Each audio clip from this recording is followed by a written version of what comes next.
ইহুদি নারীদের ভিতর 7টা গুণ আছে, জোরে বলেন কয়টা? আরো জোরে বলেন কয়টা? ইহুদি নারীদের ভিতর 7টা গুণ আছে। এই 7টা গুণ যদি আমার কোন মুসলমান মা বোনদের মধ্যে চলে আসে, তাহলে ইহুদি নারীদের সাথে জাহান্নামে যাবে। জোরে বলেন কাদের সাথে? ইহুদি নারীদের সাথে জাহান্নামে যাবে। এবার আসেন সংক্ষিপ্তভাবে বলছি। 1 নাম্বার আন্নানা, শাব্দিক অর্থ হলো বেশি বেশি চাই।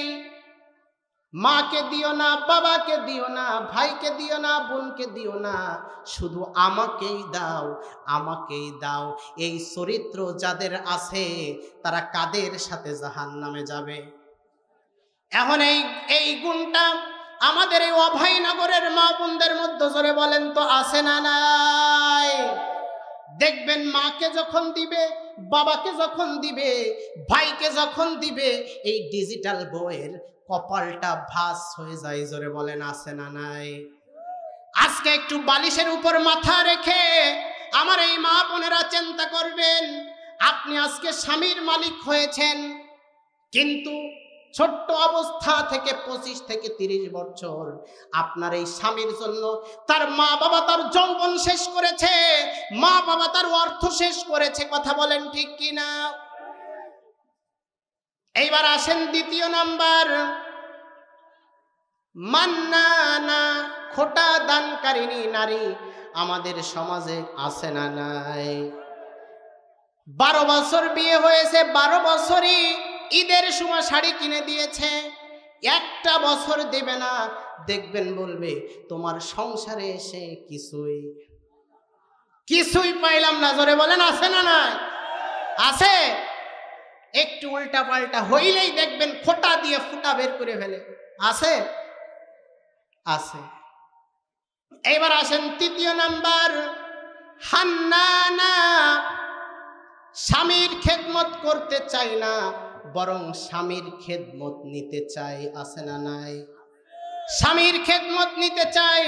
আজকে মাহফিল করে রাত্রে বাড়ি যাবেন, গিয়ে বলবেন ও টুকটুকির মা 1 গিলাস পানি ঢেলে দাও। ও বলবে তুমি 1 গিলাস ঢেলে খাও আর আমার 1 গিলাস ঢেলে দাও। কি ভুল বলছি না সঠিক?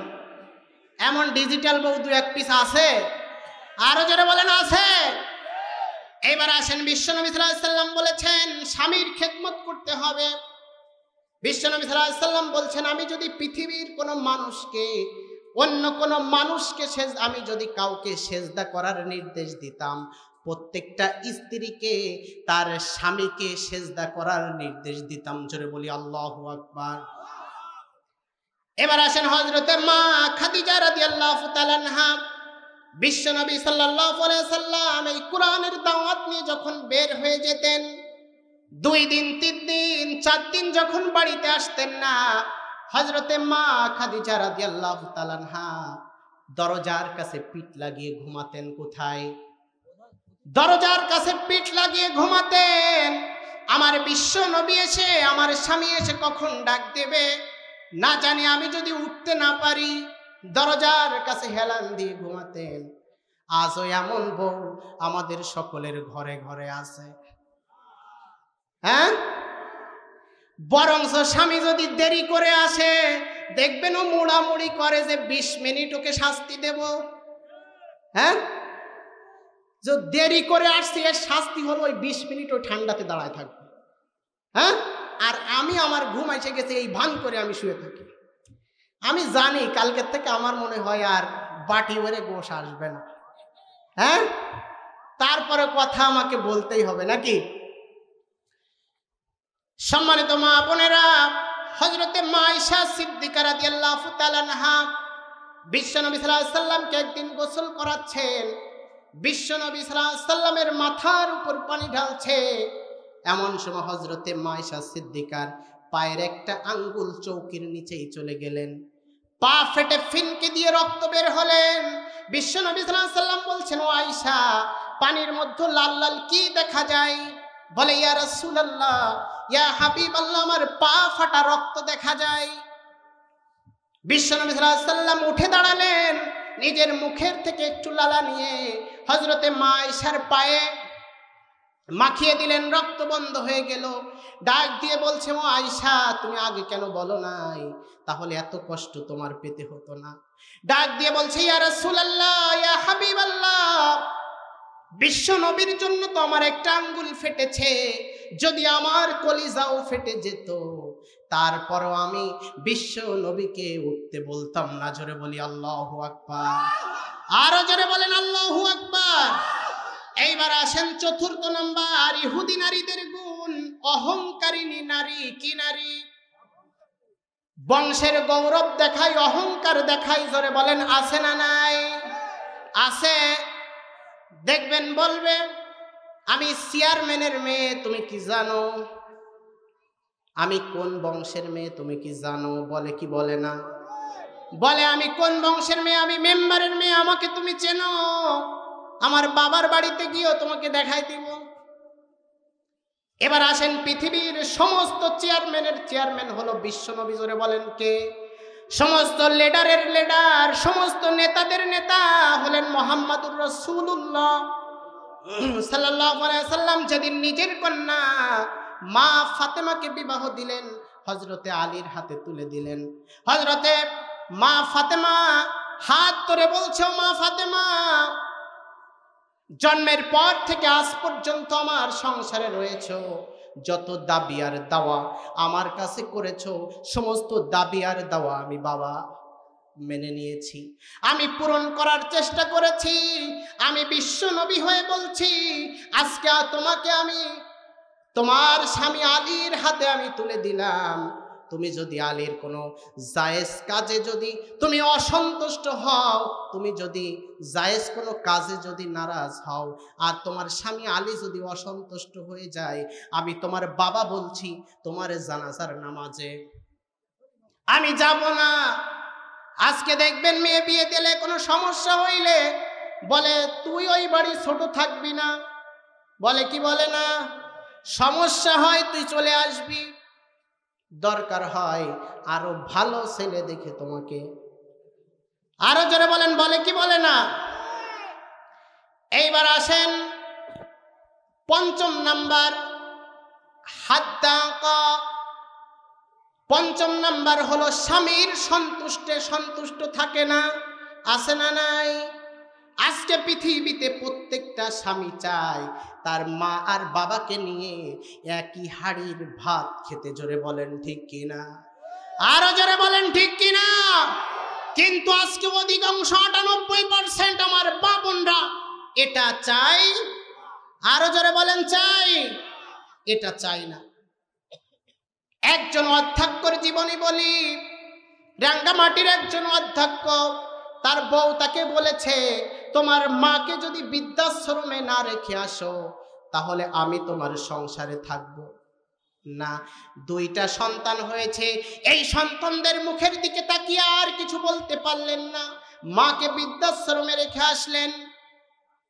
কয়েক বছর পর মাকে দেখতে গিয়েছে, মা সন্তানকে কোলের মধ্যে করে নিয়েছে, সন্তানও কাঁদে, মাও কাঁদে। এইবার অধ্যক্ষ ডাক দিয়ে বলে, মা, আজকে আমি এই বৃদ্ধাশ্রমে তোমাকে দেখার জন্য এসেছি। মা, তোমার জীবনের শেষ কি আশা আছে আমাকে একটু বলো। ডাক দিয়ে বলছে, বাবা, আমার জীবনে আর কোনো আশা নাই, কিন্তু আমার মাথার উপর তাকিয়ে দেখ একটা ফ্যান আছে, এই ফ্যানটা নষ্ট। বাবা, আমি আর বেশি সময় বাঁচবো না, তোর কাছে একটা ফরিয়াদ করে যাই, একটা আবেদন করে যাই, একটা দরখাস্ত করে যাই, তুই আমার মাথার উপরে এই ফ্যানটা একটু বদলিয়ে দিস। ডাক দিয়ে বলছে, মা, পৃথিবীতে তো আরো অনেক কিছু রয়েছে, কিন্তু এত কিছু বাদ দিয়ে আজকে তুমি একটা ফ্যানের কথা কেন বললে রে মা? ডাক দিয়ে বলছে, সন্তান, ছোট্ট অবস্থা থেকে তোকে তিল তিল করে মানুষ করেছি, তোর জন্য রাত্রে ঠিক মতো ঘুমাইতেও পারি না রে বাবা। তুই কখনো বাতাস না হইলে ঘুমাইতে পারতিস না, ঘেমে যাতিস, এর জন্য আমি তোকে বাতাস দিয়ে দিয়ে যেন তুই কষ্ট না পাস, তিল তিল করে তোকে বড় করেছি। আজকে আমার হলো তুই একটা সন্তান, আর তোকে আল্লাহ দিয়েছে দুইটা সন্তান। কয়টা? দুইটা সন্তান। এই দুইটা সন্তান হয়তো তোকে নিয়ে ঠেলাঠেলি করবে, এ বলবে ওর কাছে যা, আর ও বলবে ওর কাছে যা। আমাদের সমাজে বলে কি বলে না? দেখবেন ডিজিটাল সন্তান বলে মা কি আমার একার, বলে না?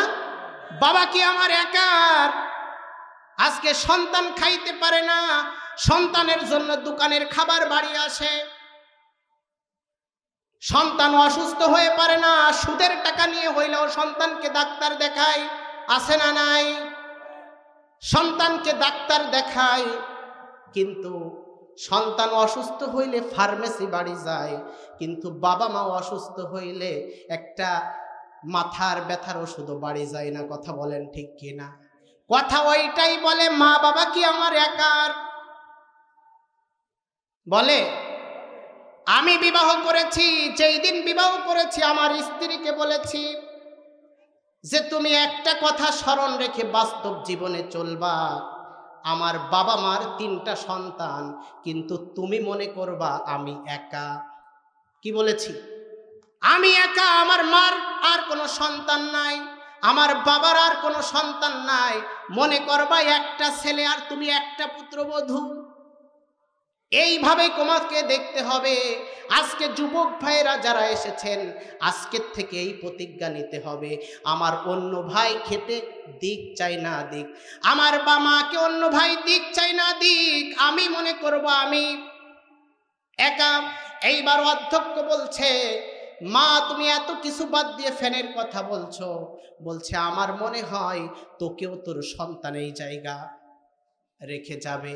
আমি তো সারাটা জীবন কষ্ট করেছি, আমি তো বাতাস ছাড়া ঘুমাইতে পারি, কিন্তু তুই তো বাতাস ছাড়া কোনোদিন ঘুমাস নাই, কিন্তু তুই তো এই জায়গা থাকতে পারবি। এই কথা বলতে বলতেই সেই জায়গা মা পৃথিবী থেকে বিদায় নিয়েছে। মার পা জড়িয়ে ধরে অধ্যক্ষ কাঁদে আর বলে, মা এর জন্য আজকে দায়ী আমি একা নয়, আজকের জন্য দায়ী হলো আমার বউ। জোরে বলেন কে? এই অধ্যক্ষর যেই জীবনী, আজকে এখানে আমার অনেক বাবাজিরা বসে আছেন, আমার অনেক যুবক ভাইয়েরা বসে আছেন, বউয়ের জন্য আজকে এই অধ্যক্ষর মতো আমাদের হয়েছে। কথা বলেন ঠিক কিনা? তাহলে এবার আসেন ৬ নাম্বার। তাহলে ৫ নাম্বার স্বামীর সন্তুষ্ট থাকতে হবে। এবার আসেন ৬ নাম্বারে ৭টা অপ, স্বামীর পছন্দ হতে হবে। আমার অনেক ভাইয়েরা আছেন খুলনায় গিয়েছেন, দেখবেন একটা শাড়ি কিনে এনেছে, বাড়ি আনার পর বলছে সালমার মা তোমার জন্য একটা শাড়ি এনেছি, এখন ডাক দিয়ে বলবে তোমার চোখ নাকি ঢেলা আছে? আরে আমার কি বলে, একটা মেয়ে, এই শাড়ি পরার বয়স আমার এখন হয়েছে। বলে কি বলে না? স্বামীর সন্তুষ্ট থাকা, স্বামীর পছন্দে সন্তুষ্ট থাকা। এবার আসেন ৭ নাম্বার, বাররাকা। বলবো এই একটা থাক, যা যা বলেছি সব বলে দিছি রে, তাহলে এই একটা রাইখে যাই, মনের মধ্যে খোঁজাবে না, তাহলে বলেই দিব। আচ্ছা, বউয়ের মাইর খেয়েছেন এনি কেউ আছেন? হ্যাঁ আছে? যুবক ভাইরা আবার হাত উঁচু করতে পারে, বিয়ে যারা করেনি তারা যেন হাত উঁচু না করে। তাহলে বউয়ের মাইর খাওয়া লোক এখানে আছে। বাররাকা, স্বামীকে তো মানে না, বরং স্বামীকে আবার মারে। আছে না? ঝাঁটার বাড়ি খাইছে এমন লোক আছে। এটা হলো ইহুদি নারীদের গুণ। জোরে বলেন কাদের গুণ? ইহুদি নারীদের গুণ। আমার মা বোন যারা এসেছেন, আমি আপনাদের ছোট করছি না, কারণ আপনাদের পেট থেকে এসেছে সমস্ত আম্বিয়া ইকরাম আলাইহিস সালাতু ওয়াস সালাম। আমরাও আপনাদের পেট থেকে এসেছি, আপনাদের সম্মান করি। আমি দেখছি আপনারা জাহান্নামের দিকে যাচ্ছেন, তাই কোরআন এবং হাদিস থেকে আপনাদের সতর্ক করে দিলাম। এই 7টা গুণ আমার যেই মা বোনদের মধ্যে থাকবে, তারা ইহুদি নারীদের সাথে জাহান্নামে যাবে। কাদের সাথে? এই 7টা গুণ থেকে আল্লাহ তাআলা আমার সকল মা বোনদেরকে আল্লাহ তাআলা যেন হেফাজত করে। সকলে বলি আল্লাহুম্মা আমিন।